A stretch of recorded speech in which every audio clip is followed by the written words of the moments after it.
We've got one other panelist who's running a little bit late because of all the construction that's happening around town, so she might be running in here in a couple minutes. Thank you again for waiting. So, we are going to be talking about queer science fiction and fantasy today. Yeah! We've got a whole bunch of wonderful panelists here to talk with us about this. How this will work format-wise is we're going to introduce ourselves. I'm going to jump into some questions for the group, and then we'll leave the last 15-20 minutes for audience questions. So please be thinking in the back of your head about some stuff that you would like to ask our panelists, and we will have time at the end for that. Sound good? Yes. All right. So just so you know who I am, who this weird person yelling at you is, my name's Melanie Gillman. I'm a cartoonist myself. I'm working on the Steven Universe line of comics right now, which shoehorns right into queer science fiction and fantasy. Also the editor of books like The Other Side, which is an entire anthology of queer paranormal romance comics. And I'm also the person who does the webcomic As the Crow Flies, which is coming out from Iron Circus Comics in like a couple hours, probably. Yes. All right. So I'll go ahead and hand it over to Blue. Do you want to kick us off? Go ahead and tell us name, pronouns. Oh, by the way, they, them for me. Name, pronouns, and a little bit about your work. Totally. How can everyone hear me all right? Yeah. Great. My name is Delliquanti, she, they for me. You may know me as the creator of the online comic Open the Star. I'm also working on a graphic novel called Meal for Iron Circus Comics next year. You've seen me around. I love robots, I love bugs. You can find me at 839. Can you hear me? Yes. My name is Ashanti Fortson. I am the creator of the space fantasy comic Panelists, and I am also working on some cool queer sci-fi projects that are in the works.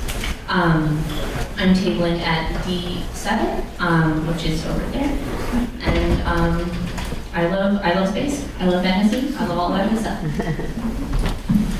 Hi, I'm Olivia. I'm going to assume you can hear me. So I made a comic called Good Morning Gorgon, which is about a single mother Gorgon who has her kids, and it is getting gayer. And yeah, mostly right now I'm doing depression and inky drawings, but you know, getting there. And I am at E136, and I like everything. I like gay girls in space.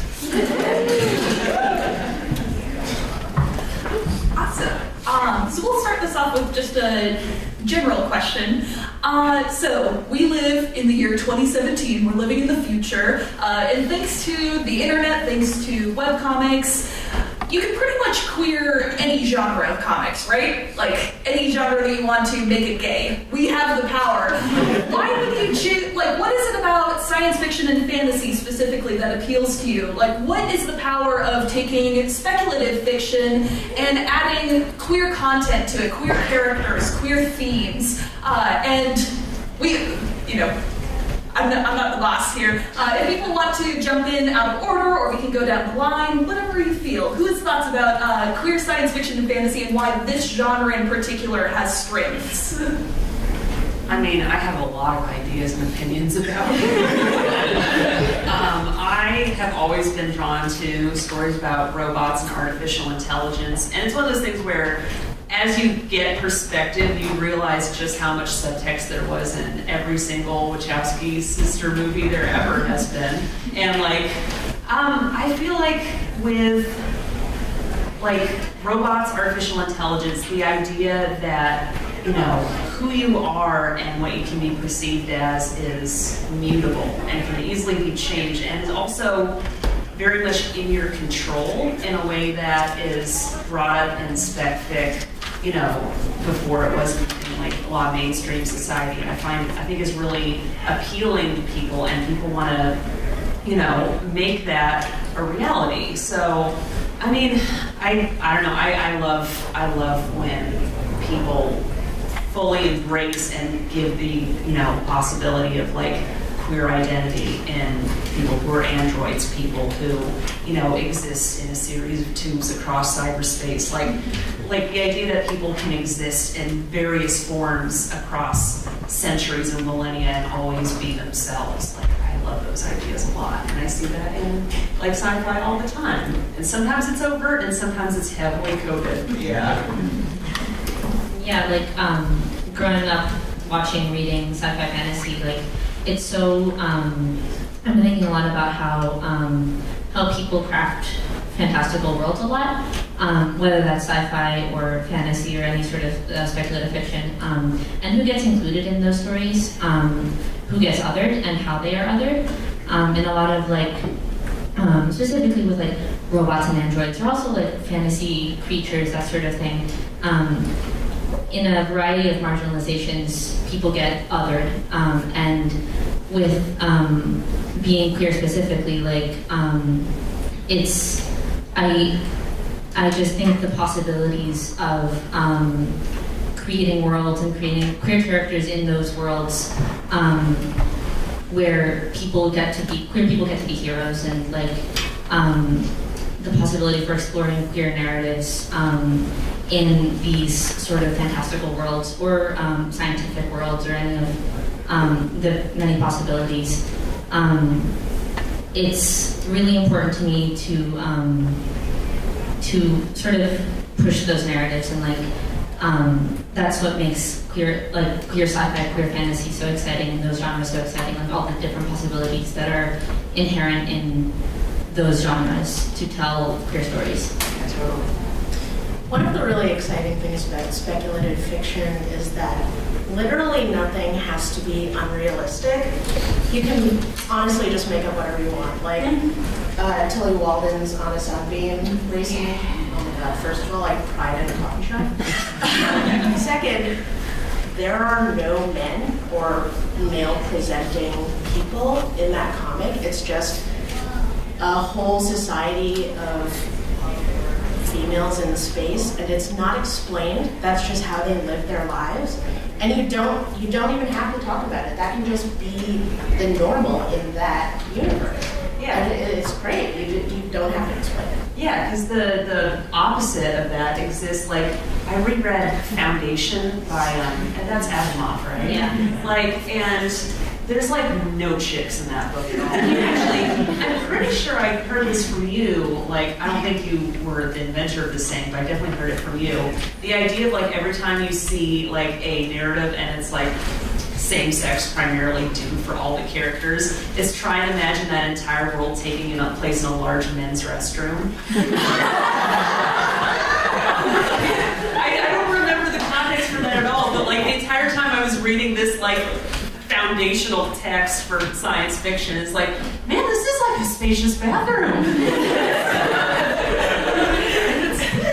Transformers does that too. Like it's like a lot of like, which is like kind of not a very intellectual example to bring up. It's like I'm thinking about the like IDW Transformers comics, like more than ECI and that kind of stuff, and they're really fun.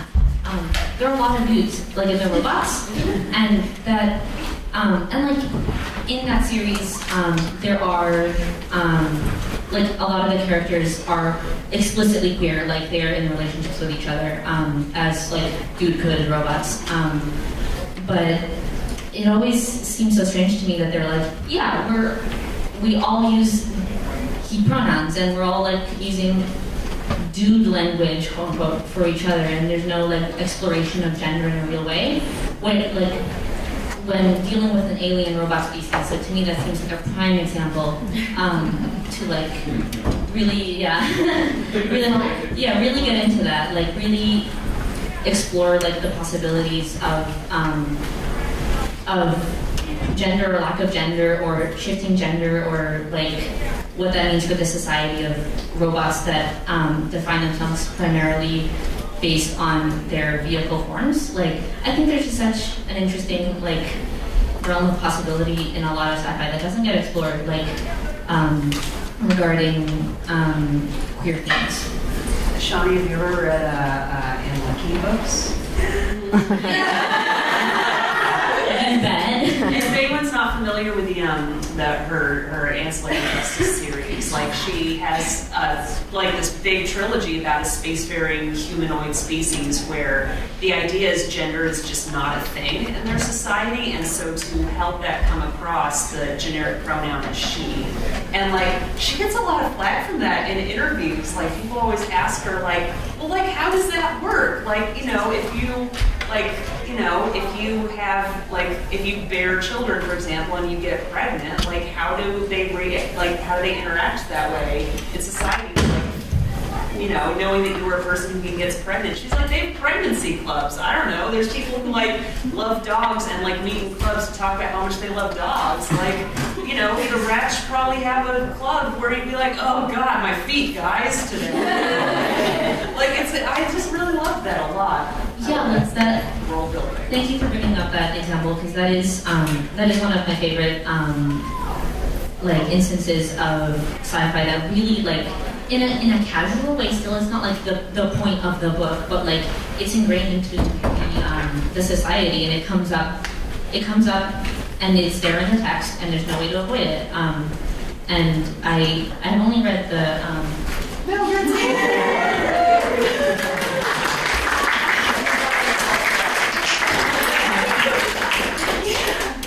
Sorry, I thought you were able to make it. moved south to Boston and didn't realize there was like a marathon going on. So I was like, I'm right there. And then like my Lyft driver was like, we can't go there. I was like, oh my gosh. Okay. But I'm here. Yay. You want to introduce yourself? Yes, hi, I'm Mildred. I'm the creator of the upcoming series, Agents of the Realm. What's it called? Agents of the Realm. Yeah. Whoa, they gave us the heads up we might need to speak in the mics. Oh. Can you hear me now? Good. Sweet. Well, I'm glad you're here. I'm glad that we've had some discussion over here about, especially about non-human characters in science fiction and fantasy. There's an interesting thing that happens in a lot of mainstream science fiction fantasy where non-human characters, especially, you know, monsters, aliens, robots, what have you, kind of are placed there as stand-ins for a generic other, which can be queer people, it can be people of color, it can be any number of things. How do you, and a lot of the work that we have represented on the table here does involve non-human characters, be they robots or aliens or monsters or anything else. What do you do in your own work to like reclaim monsters or non-human characters from those tropes of the like scary, bad other person? And how does that function within your own work? Did you guys want to? I also think about this a lot. In my webcomic, there are various characters who are aliens or robots, and some of my planned work involves androids as well. And I think the problem that I have when with science fiction and fantasy that uses non-human characters to other or to stand-ins for real life groups to other them. It's always with a very, very, very dehumanizing. I mean, the entire thing is dehumanizing. There's no humanity in there, and with aliens specifically, because I think about space a lot. There's always like, I see like the blue people or the green people a lot, or sometimes it's like, I've seen this and it makes me very angry, the ambiguously brown bad aliens. And like the way those groups are written is oftentimes very, very, very racist. And I mean, I think the way to like include alien groups, not robots, non-humans, that also have marginalized identities is to humanize them. It's to just not like treat them. It's to stop treating them as an other. Like they're a person, and but a person means like they might not be human, but they're still a person. They're still a character, and they should be treated as a humanized, well-developed, complex character that isn't like a stand-in for a racist fear or like a queerphobic fear or an ableist fear. Like, I don't know if that's answering the question very well, but I just see a lot of like angry brown alien, like a species, an entire species, and they're all very villainous, and it makes me angry. I think that's pretty like a pretty valid thing to respond to is like the existence of like negative tropes or like really, really persistent, harmful tropes. And, especially when you're working in a story that deals in allegory, like in a way my story is allegorical because it's, dealing with the idea of, something an individual that's an artificially intelligent entity, dealing with, people, like humanity, and the allegory of like, how well can you really coexist with them? How can you like, do you want to pass or not pass? Like there's an allegory there with like gender in my work, but it also coexists around, them also dealing with gender and being like a trans robot or a cis, like, what does it mean to be a cis robot? Like, there's so many things. Like, I think about how we gender technology all the time. Like, I'm really into those videos of like the Boston Dynamics robots, and I gender them without thinking about it constantly. And I don't know, in the context of the fiction I'm writing, I figure that, and artificially intelligent creatures will have opinions about how they want to be gendered. Like some absolutely wouldn't want to participate, and some are fine. Some, assert their own gender because that's what people do. And I think what I try and do is make that obvious in the human characters as well as the artificially intelligent characters. Like there's two characters who are both trans and talking to each other about their trans identities and how they prioritize different things. Like one person has to, they've decided that they are okay being seen as one gender publicly, and then, asserting a different, their gender, their true gender in their private life, and like another person, they cannot live that way. Like, I feel like setting that up as a thing that people do and having that be mirrored in the other, like, whether it's aliens or robots or monsters or whatever, I think helps smooth that over and like, discourages that kind of prompt trope. I don't know. I think everyone is always being constantly defined by how other people perceive them. And I think one of the very interesting things about going to like monster characters or alien or just non-humanoid characters and treating them as people, and even if they don't have to be considered humans, but just showing that they have all the same feelings that we do, and you don't have to other your characters. Like you don't have to do that. And so like I grew up on Greek mythology as a tiny child, and I always really resonated with Medusa because I thought she got some crap. She gets a bad rap. Yeah, like that.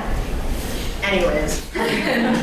And so you kind of tell it from a different perspective. Like the character in Morgan, Maddie, she's kind of, her story is basically Medusa's story, but that's in her past, and it's just about how she lives her everyday life as the person she is.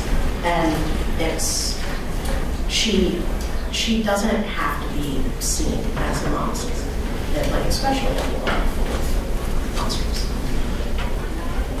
Yeah, I have like not as much experience because like my work primarily is with human people, and I'm only now starting to work on other projects that involve like monsters and aliens. One does involve monsters, one involves aliens, but a lot of how I've just been handling it is just kind of either making everyone some kind of like monster, non-like humanoid race, or like with my sci-fi story, it's just been kind of forcing me to think outside of the box because like our relationship with gender and identity is very human-based. Like it's just like how we evolved and like culturally informed and everything. So I've just been kind of spending a lot of time with developing all these races because for some reason I have to make 12 colors for this comic. And like thinking of all the different ways in which people or beings could really associate themselves, especially in relation to each other.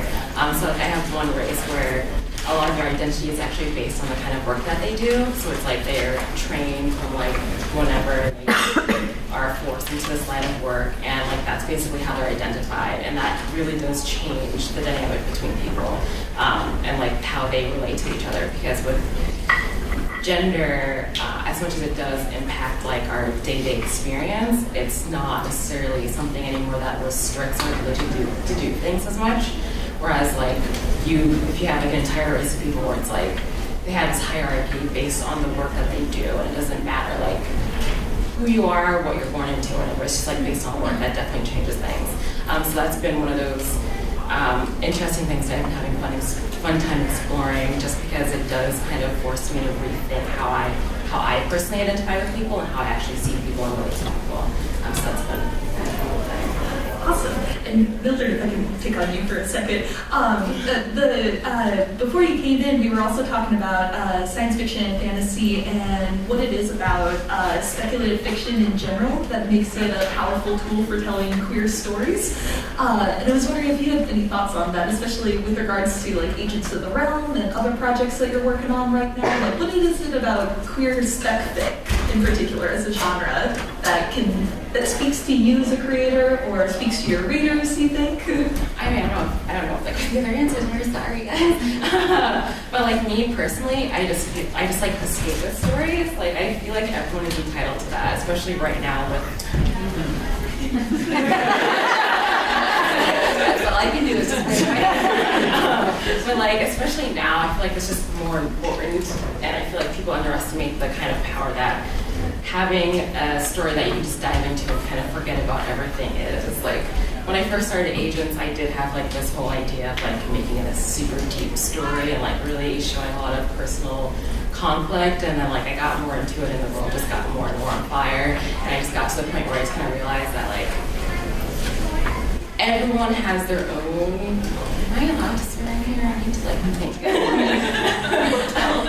But it's like everyone has like their own shit that they deal with on a day-to-day basis that makes their own experience a hell as is. That like bringing in all these other things that kind of are forced upon us because of the society construct that we live in isn't necessary already. It's like there's so many other ways to make conflict in a story. Like my story is about 5 girls in college. Like I can't even like list the things that can make someone's life already complicated just from that context. I don't need like anything else more than that. So I just, I love the aspect of just being able to give people an opportunity to kind of forget about everything else and actually give them like a valid reason to just focus on themselves and their own experiences and like remind them that there's a lot more to look forward to despite everything being a shit show right now.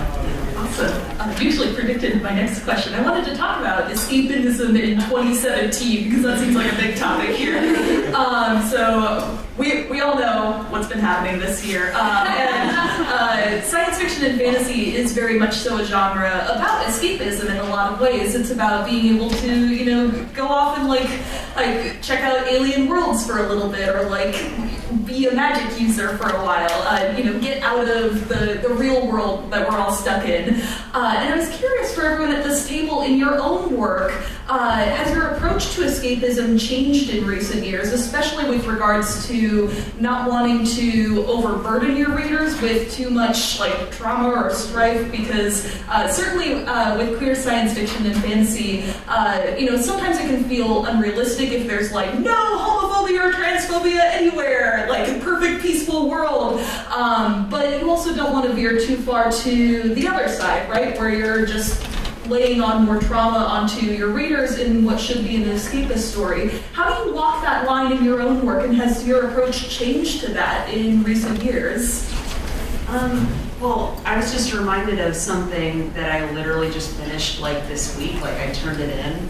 I did an anthology piece where the prompt was basically, I want a bunch of stories about like a bunch of bears, like, you know, overweight gay men hanging out and having fun. And like, he was like, I thought you'd be a good addition. Can you do one? And I, being me, like went overboard and turned it into okay, I'll give you a science fiction story about a bunch of androids in a post-scarcity society. I took meal cylinders on 4 pages. Like, it was one of those things where it was like, the prompt is just gay people being happy and enjoying each other's company, and I was just sort of like, but androids though. I don't know, I realized I was working through a lot of things, and it was like just being frustrated with capitalism and the idea of like people being forced to make themselves small or make themselves out of the way. And the idea is like, what if you could be whatever you wanted? And like, I don't know, I figure like I don't know, I really love like queer people and people from marginalized identities have the coolest ideas about what you can do if you have endless resources. Like, and you know, it leads to some really interesting ideas. It was a very cathartic piece. Like, whenever I get idea for fun stuff, like for a fun project, I always like make it go overboard in terms of like idealism, like idealistic futures. That's kind of how I've been dealing with it lately. You want to have the most fun. The most fun physically possible. Yeah, like I mean, my whole process of making stories is that it always starts like really deep and complicated, and then I'm like, let's just make it super stupid. It always goes down that avenue, and like it was something that I kind of fought against for like a really long time, because I did feel like that need to like, don't like ignore the experiences that we have like day to day, like the kind of pressures that we have, and like that's still important to acknowledge, but this year has been so much, and it's like every day you wake up and you're bombarded with the reality of the situations that we're dealing with. It's like constantly having to worry about like what new thing we're gonna have to call our senators for, and like what new rights are we gonna actually have to fight for. And the more that I have to like do that and like contemplate that and deal with that, the more I just kind of realize how important it is to make really stupid stories. And I feel like people kind of, there's so much emphasis on this idea that for a story to actually be deep, it needs to show like actual pain and torture, which I think is really gratuitous, and just kind of, the older I get, the more kind of grossed out I'm becoming over it, just because it romanticizes pain in a way. And like, I grew up Catholic, and when you grow up Catholic, like that's something that you romanticize. You're like, I need to suffer to get to heaven. And I just turned 30 this year, and I just kind of got to a moment where I was like, no, I know, I can actually just be happy. You don't have to do that. That's just something that I really want to encourage in like my readers. Like, I'm not going to say that my magical girl story doesn't get depressing, because it totally does.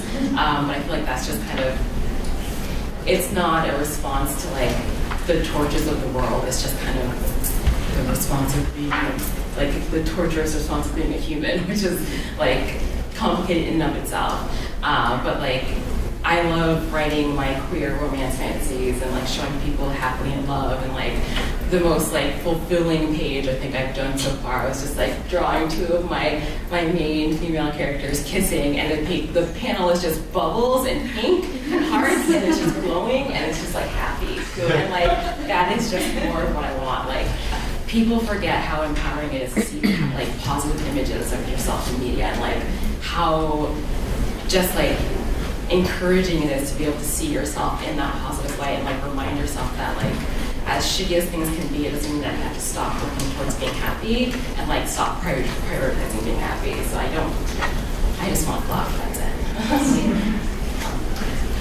So I actually have been having a very hard time in 2017 making any art that's not like very personal and very depressing. You know, that's kind of just what happened after the inauguration. Is that was kind of, I had to put Oregon on hiatus because I just couldn't draw it. But I am very excited for a project I'm going to start working on right after my assignments. I'm doing a cover and interior spot illos for a romance anthology, and I'm going to make the cover as like cute and queer as possible, just like for myself, because I really want to draw that and feel happy about a thing I'm drawing instead of like happy about the drawing, but it's not a happy drawing. And also just like, I mean, like you've been saying, just being able to see things that are nice and people are happy and they don't have to go through like the whole tortured queer child trope in order to be happy. Or you don't really have to show it. You can just show them having a good life. And like I think people kind of need that because we all have our problems, but seeing nice things makes us feel like there are nice things out there. Yeah, like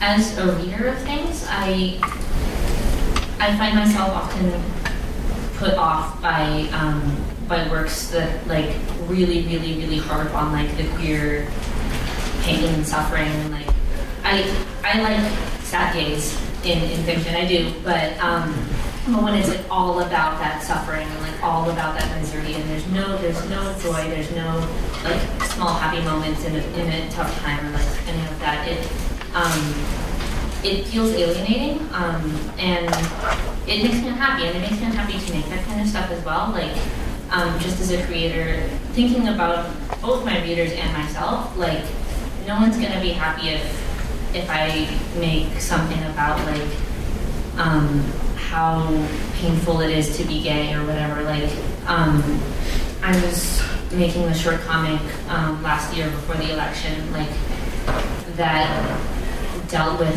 like it was like a fictional comic about the character coming to terms with the fact that she was queer, but like I realized that there's not really, like I don't want to make that. Like I don't want to make, like, not to say there's no value in coming out stories, but it was like a little bit too miserable. It was like a little bit too just like, and everyone, like it's too sad and too like hitting close to home in a way that didn't really feel productive. Like it's not going to give anyone like a feeling that they have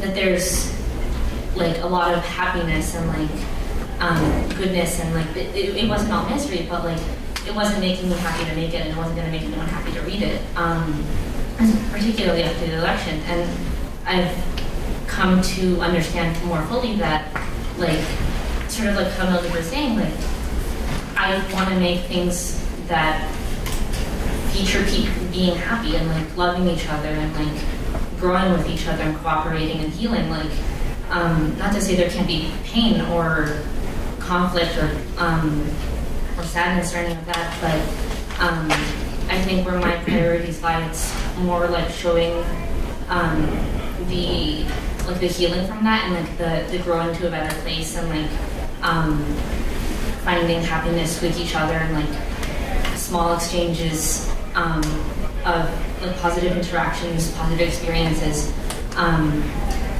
Like even if there is a balance of that with conflict and sadness and pain and grief or any of those things, like I think it's important for me to have that balance, but leaning more towards showing kindness.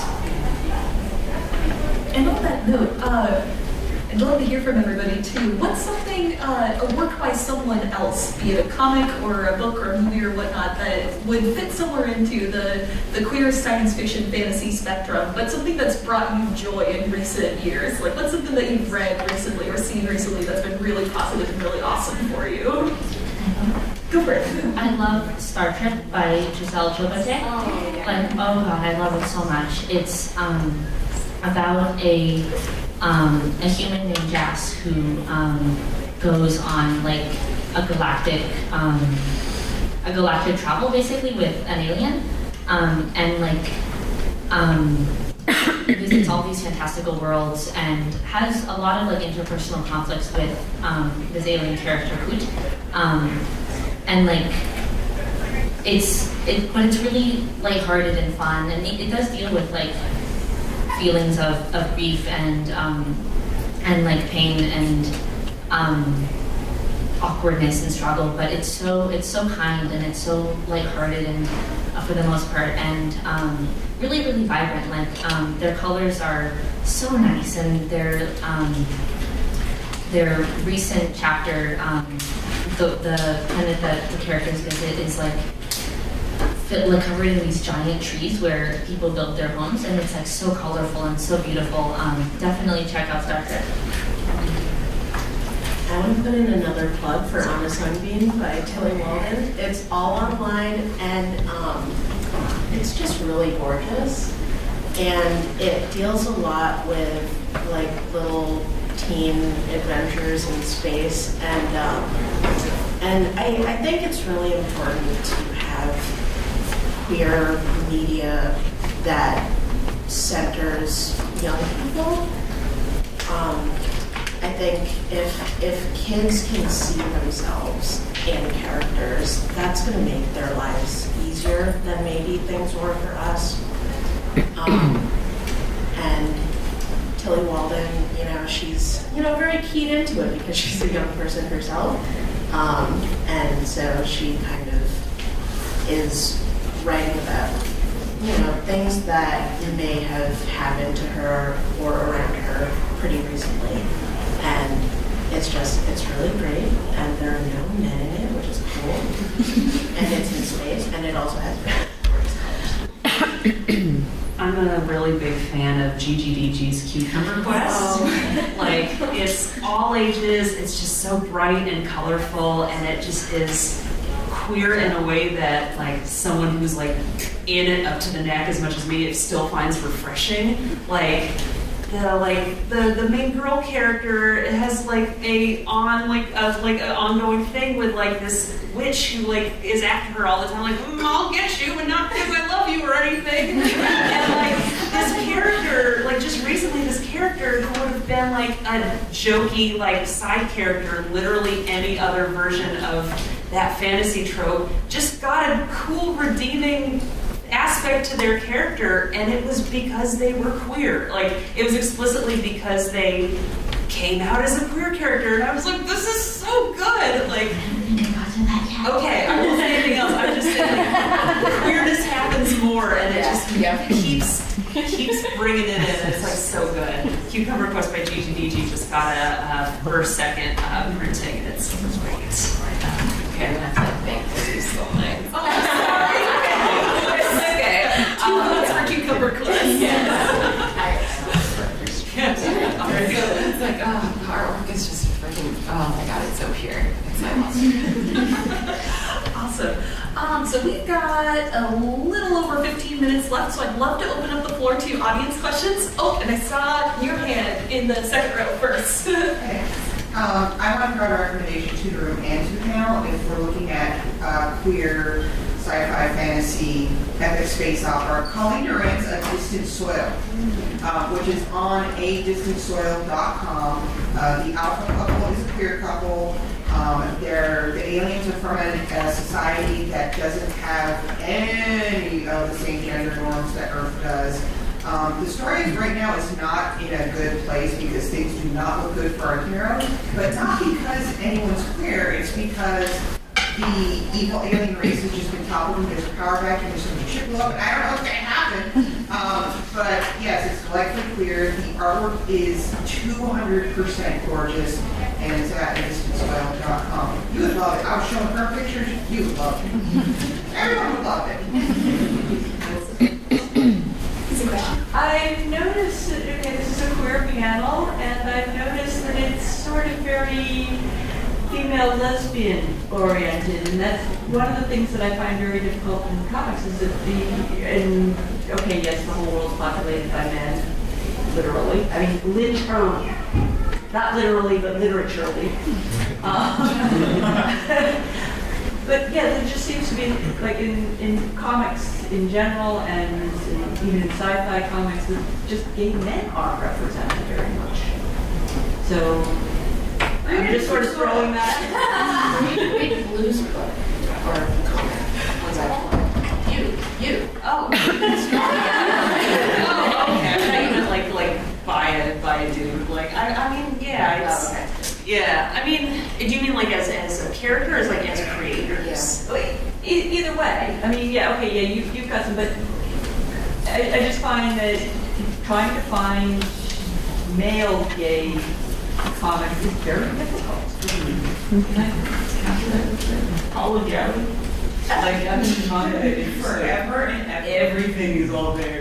Well, I think the thing to keep in mind is like there's a lot of layers happening, and it's like there's like the, you know, stories with gay like characters and stories by like gay creators. Like the thing is like demographics of comics are already changing a lot, and they've changed drastically. Like, you know, people who are teaching comics now and watching like, you know, classes of comic students come up, they're skewing heavily female and non-binary, and that's probably just going to happen more. Like, which is to say they're not going to be male or like transmasculine creators ever, but like that's one trend that is happening.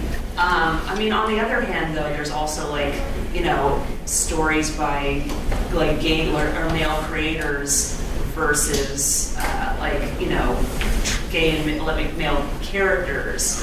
If I could put forward a recommendation for like a transmasculine creator, Spade Monster does amazing work. They're like this Canadian indie cartoonist. They did a webcomic called F-Skin. They do a lot of anthology comics. They're one of the editors of the Beyond anthology. Like, their work's amazing. And there are folks out there, but yeah, it's a lot of it's a demographics game, especially now more than ever. Like, anyone have any recommendations or thoughts? I don't have it's okay, I have a couple of, I know August Brown, he does a sci-fi comic called The End, and Trungles does. He does a ton of incredibly beautiful fantasy comics and illustrations, like out of this world. Yeah, and Trungles is interesting because he's like a gay male creator, but his stuff is very like explicitly feminine, like stories about princesses and like witches and fairies, like, and it like celebrating femininity, even though he is himself like, you know, a male creator. Like, I think that's interesting. His work's so good. So good. Another recommendation I'll throw out is Dylan Edwards, who's a trans man who does science fiction and fantasy comics. He's got a wonderful webcomic called Valley of the Silk Sky, which is all about like monitoring people in the best, like, it's wonderful. Go check it out. So yeah, it is demographics, and I think that things are changing, especially because like comics for so long was like kind of the classic boys club, and the classic boys club wasn't very inclusive to gay men, other than the spaces that gay men were creating for themselves, like in the 70s and 80s, all the gay comics movements and those anthologies, and those outposts still exist to this day. There's a number of publishers out there who are still doing a whole lot of gay men focused comics, like Northwest Press is a great one. A lot of the comics coming out of Prism are also gay men. Some of them are science fiction and fantasy. So Massive's a good one. For Massive Japanese, too. like comics by gay men for gay men. Mm-hmm. Mildred, you look like you had something to I mean, I guess like that. It's one of those things where I don't really know how to respond to that, because like my entire life I never really got to see queer Black women in anything. Yeah. So I'm not coming from a position where I feel like I'm entitled to speak on that, because like I'm only now entering my 30s seeing a plethora of content that actually represents me. So I don't know quite how to respond to that. So I don't really feel like I'm in a position to say anything. I'm coming from a position where like I'm just starting to feel grateful for starting to see me in anything, and I just feel kind of weird being put on the spot to be like, why aren't you doing this other thing? I'm like, well, because I mean, I want to see more of me, and I never got to see me, so yeah.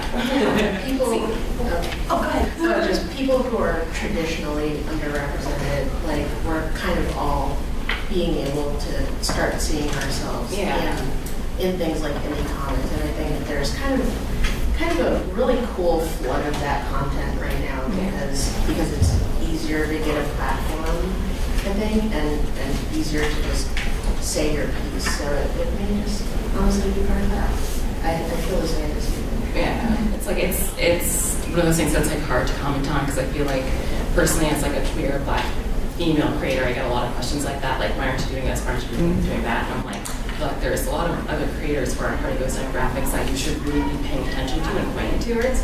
And it's not only not fair to like put that pressure on people who are trying to even like get their own foot in the door and like remind the world that we exist, but it's also like disingenuous to disregard that there's just like so many of those other creators out there making that content.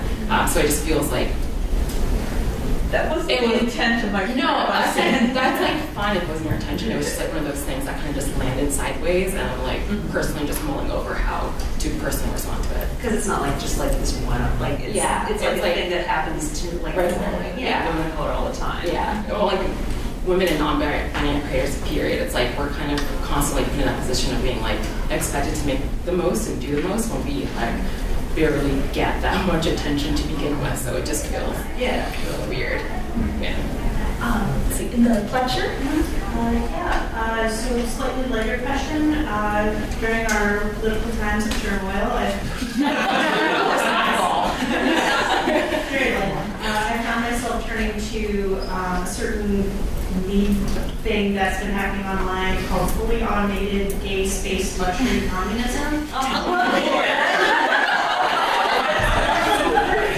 And where does that fall in your relationship to comics and I don't know.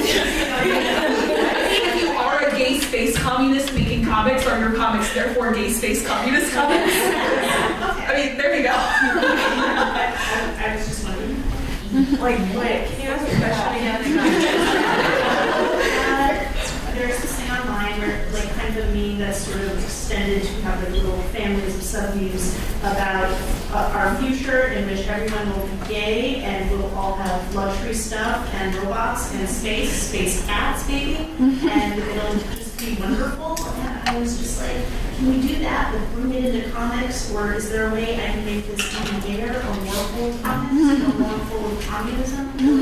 So, real talk, this kind of sounds like a comic I subscribe to on Patreon right now called Cokehead Dragoon. It's like by this Australian lady named, I think she goes by Ivy Jane, that she said that she basically wanted to do like a furry lesbian Gundam comic. It's real cute. And it's like one of those things where it's like, this is clearly something she wants to make because no one else is making it. And it's like one of those things like I crave queer space communism, so it's like just give it all to me. I don't care from where, and it's like fun. Like you do see things like that cropping up in spaces, and like Patreon especially, like paid comics and like paid content that where you're able to like support people, like queer people making queer content and being able to analyze media and like, create media through a queer lens is really cool. And like there are more channels for that I find like really fun to find. And the baseball t-shirt? That's what they're called, right? So I had two questions, and I can't decide which one I want to ask, so I'm going to put them both out to you guys, and you can decide which one you want first, or either or. Number one, how do you handle sex, queer sex in comics? Like, how do you go about drawing it? How do you go about drawing it, and how do you like seeing it drawn? And question number two is a bit more meta. What can you do in comics with LGBT stories in spec-fic that you can't do in other media, say film, TV, books? So yeah, I couldn't decide, so good luck. I'm bad at drawing sex. But I like to read things like Smut Peddler, Iron Circus, in general, like My Monster Boyfriend. And I haven't had enough time to think about the second one. I mean, I only just started working on my comic that's last October, and I'm so jazzed for like everything that you said. It's like what's it called? I actually retitled it to Bloodstone. It's like my queer high fantasy mercenary ladies love. Yeah. It's like 2 are finally hotly. Yeah. And like, I only started like recently working on it. I'm like finishing up the pitch, and it's been a very stressful process. Drawing porn is not nearly as fun as you'd think it would be. It just gets very like, I don't know, personally I just get very neurotic, so I'm like, the anatomy has to be right or else it's not going to look right. And it's like, just like, it's very technical. So I don't know,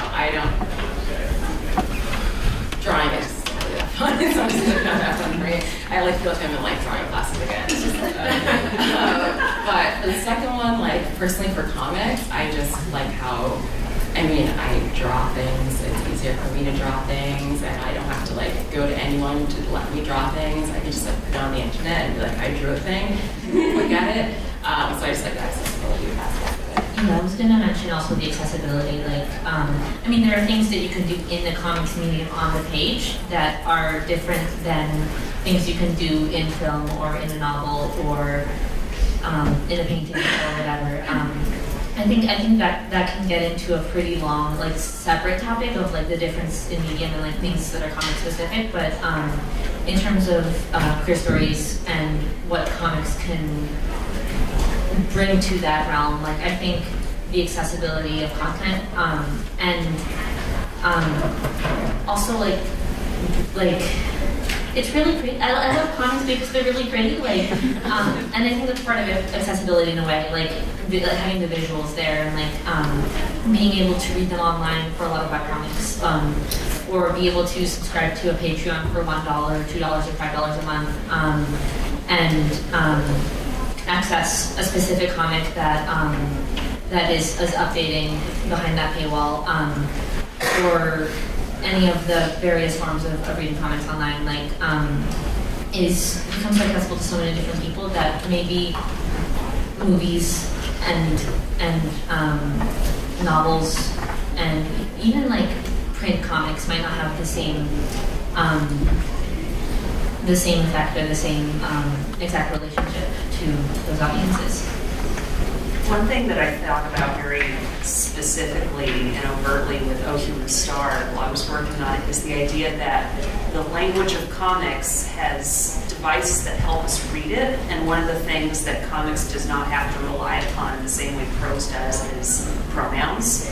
And I think about that a lot, and that the idea of, because the way our language is structured, working without or beyond pronouns is very difficult, and that's always the thing that like jerks who are being jerks about gender like talk about. They always hang up on the pronouns, like that's their first stumbling block. They're like, oh no, but how are we gonna do the pronouns?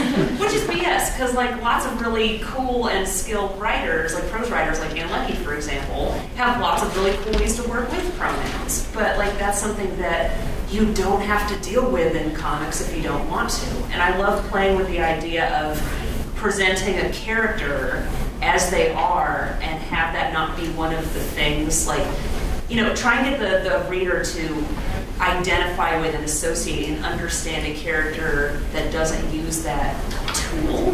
Does that make sense? Like, I don't know, I think about that of like presenting a character and have the audience like form their opinions or beliefs or, how they feel about them. And then, have one of those things not be a pronoun. Like, I find that is often not how we are allowed or, encourage people to think about people in real life. So, I don't know. I think that that's fun in the way that comics exists as a medium. And that's something that I've overtly played with. But, yeah. I think that especially applies, like, it just occurred to me that languages that don't have gender neutral pronouns at all, like Spanish, like, there's, like, in English, even though there is pushback to the idea of gender neutral pronouns, which is silly, like, there are some languages that just don't have that at all. And like, I feel like that the idea you brought up, like, especially applies to works in languages like Spanish or other languages that yeah, exactly. Where if this were a prose novel, like, you have to pick he or she, and even if you're like, in English you could pick they and face some pushback, but there's just no way to do that in Spanish or French or various other languages. Yeah, I've read a big article about like how different languages approach the idea of gender based on their pronouns and stuff. And I'm sorry, I wish I could remember this person's name, but like there's this conlanger, like a constructed language enthusiast who is basically working on a prose novel with a bunch of like different pronouns and all these fictional languages they created.